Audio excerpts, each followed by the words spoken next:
On en vient à la question du réseau de chaleur parisien et la parole est à Éric Ellers. Oui, merci Monsieur le maire. Donc ce sera une intervention très simple pour vous indiquer que cette délibération ne nous pose pas de difficulté, sachant qu'elle a quand même un impact, puisqu'elle vise à rendre obligatoire une étude d'opportunité du raccordement des bâtiments neufs et des bâtiments existants qui font l'objet d'une rénovation lourde au réseau de chauffage urbain. Je vous confirme, pour avoir quelques actions dans ce domaine à titre professionnel, que les personnes qui sont alimentées par le réseau CPCU s'en félicitent actuellement, puisqu'ils n'ont pas subi les hausses de tarifs, notamment du gaz, et que donc ce réseau et ce système de raccordement trouvent tout son sens. Il doit bénéficier de l'effet réseau, c'est-à-dire qu'il faut qu'il y ait du monde qui soit, plus il y a de monde branché sur le réseau de chaleur urbain, plus les coûts sont partagés et plus les frais diminuent. D'où l'intérêt d'inciter, d'où l'intérêt de cette délibération que nous soutenons à ce niveau-là. J'aurai une intervention complémentaire qui concerne cette fois le réseau de froid. Puisqu'il peut également faire l'objet de ce type de disposition et que nous devons nous poser la question de son développement, de son association avec le réseau de chaleur, sachant que la production de froid génère de la chaleur. Il y a un article qui est paru récemment et qui critiquait notre modèle de développement, qui disait que nous avons un système de développement de la climatisation de type américain. Je ne vous ferai aucun commentaire sur le côté énergivore qui était déploré par cet article, à juste titre. Cet article indiquait particulièrement le développement des climatiseurs individuels que nous constatons, qui est une réalité en France et qui est liée, nous en avons parlé à l'ouverture de notre conseil, aux vagues de chaleur que nous connaissons et qui peuvent se révéler être insupportables, particulièrement dans un certain nombre de logements parisiens situés sous les toits, mal isolés. Aussi, j'espère que notre assemblée, que la municipalité s'emparera également de ce sujet du réseau de froid et des modes de climatisation alternatifs à la climatisation individuelle. Je vous remercie. Merci beaucoup. Et sur ce dernier élément, je crois que l'ARENA qu'on crée à la porte de la Chapelle est un des éléments de réponse particulièrement convaincant sur la question du réseau de froid. En attendant, la parole est à Anne-Claire Boux. Merci Monsieur le maire, chers collègues. Nous avions en effet un échange, une intervention au début de ce conseil d'arrondissement sur la question de comment on protège les habitants et les habitantes des canicules.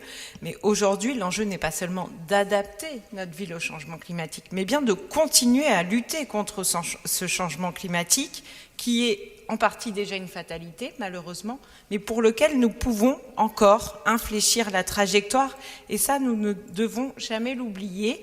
Et c'est bien pour ça que la ville de Paris a adopté le plan climat-air-énergie parisien avec l'objectif d'une ville neutre en carbone en 2050 et le développement des énergies renouvelables.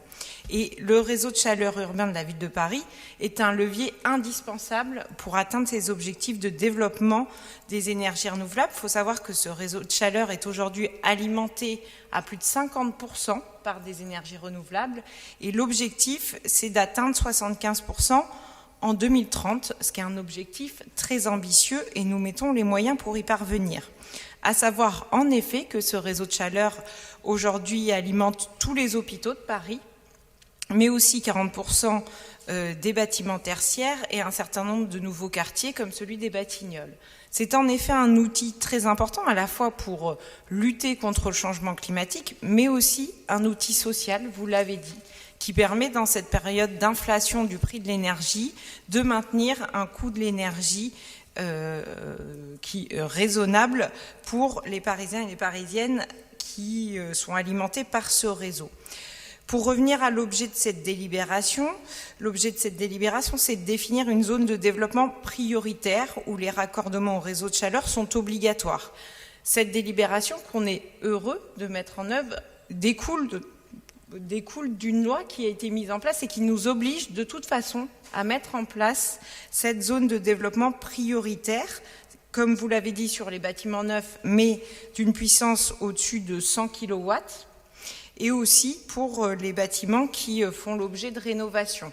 L'objectif, c'est vraiment d'accompagner tous ces porteurs de projets qui vont devoir se connecter au réseau de chaleur, les accompagner aussi pour que ce soit une économie pour eux et puis pour que ça leur permette de maîtriser leurs coûts. Ce réseau de développement prioritaire, il ne concerne pas tout Paris, il concerne les parcelles qui se situent à 60 mètres du réseau de chaleur, puisqu'on est bien conscient des difficultés techniques et des coûts importants quand on est à distance de ce réseau de chaleur.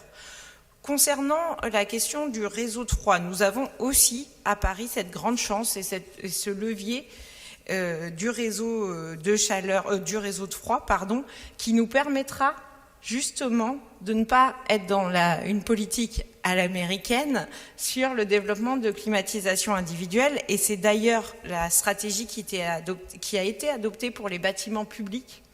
Aujourd'hui, les bâtiments publics, l'orientation est de ne pas les équiper de ces climatisations individuelles. C'est pour ça qu'est lancée en ce moment l'expérimentation avec ce réseau de froid qu'on appelle Climespace.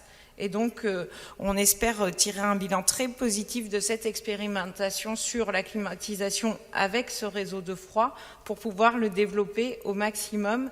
C'est en tout cas l'orientation très forte que souhaite donner mon collègue Dan Lert sur cette économie d'énergie et ce développement de réseau d'une énergie durable pour pouvoir, comme je disais en introduction, lutter contre le changement climatique et avoir aussi une visée sociale dans cette transition écologique pour que chacun puisse se prémunir face à l'urgence climatique.